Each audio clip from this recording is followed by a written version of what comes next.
Page 30, Pilgrim's Chorus from Tannhauser by Wagner. It's another opera thing. On page 30, they are introducing another key signature. Now you've had C major, believe it or not, because that's no sharps or flats. And you've had G major, that's one sharp. And by the way, it's important you memorize these, all right? Go do my scale videos on these keys. Now they're introducing F major.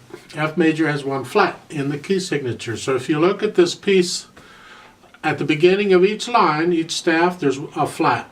And if you look at the position of the flat where they put it, that's where the note B would be. That's one of the B's.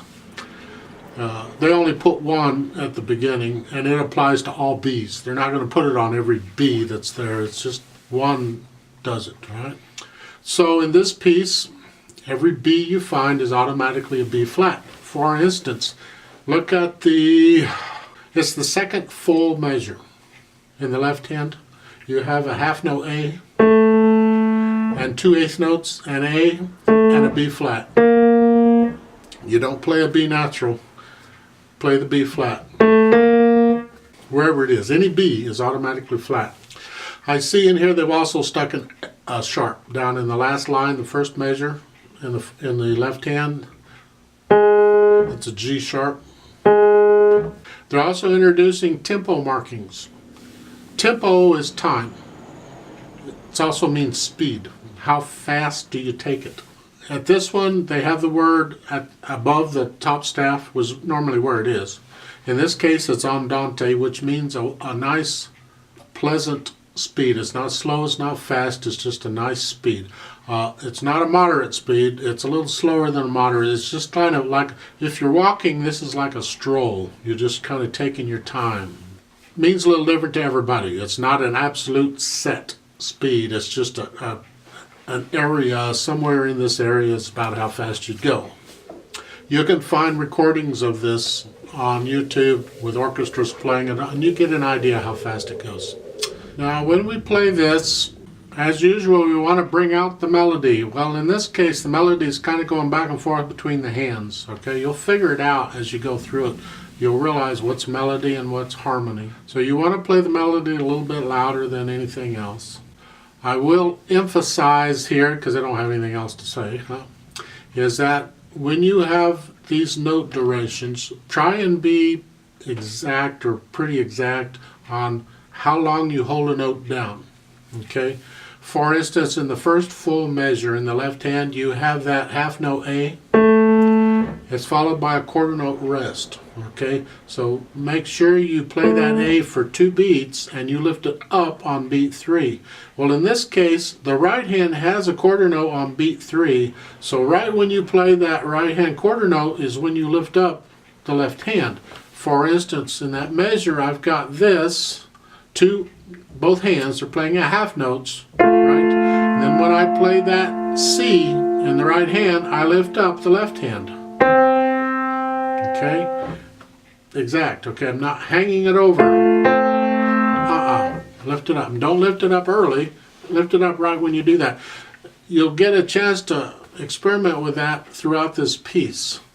On the second line in the first measure, you have a C in the left hand and an E in the right. Well, when you play those eighth notes, they should be by themselves. The left hand should not be playing. So you're here and they lift up. Right when you play the first eighth note. In the second measure of the second line, you have a quarter note in the left hand. And when you play the second quarter note in the right hand, the left hand's got to lift up. So you play the rest, right? As you're quiet. It's important. So try and get in the habit of noticing the little things and being as exact as you can. Look at the last measure of the first line. Both hands. Left hand has that dotted half note G. And the right hand has the half note G. Well, the left hand dotted half note is 3 counts. So you got to hold it all the way across for all 3 counts.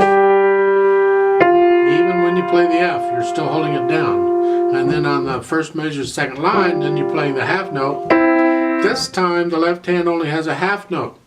Okay, so you lift it up when you play the eighth notes. And that happens elsewhere too. So make sure you're holding the left hand notes down the exact time they're supposed to be down. Some are 3 beats, some are 2 beats, some are 1 beat. Wow, okay. Let's give this a try and see what happens. It's a 3/4 time with a pickup. We're going to play it slowly, which is fine because it's slow. And it's not really slow, but it's not fast. So I give us 2 counts, and then we'll play. So the right hand, your thumb's on C. Left hand here, it's in middle C position. But when you put in middle C position this time, because it has a B flat, go ahead and put your finger on the B flat. The same finger you'd use for the B natural, you can use for the B flat. Okay? Okay. Ready? Go. 2. 1, 2.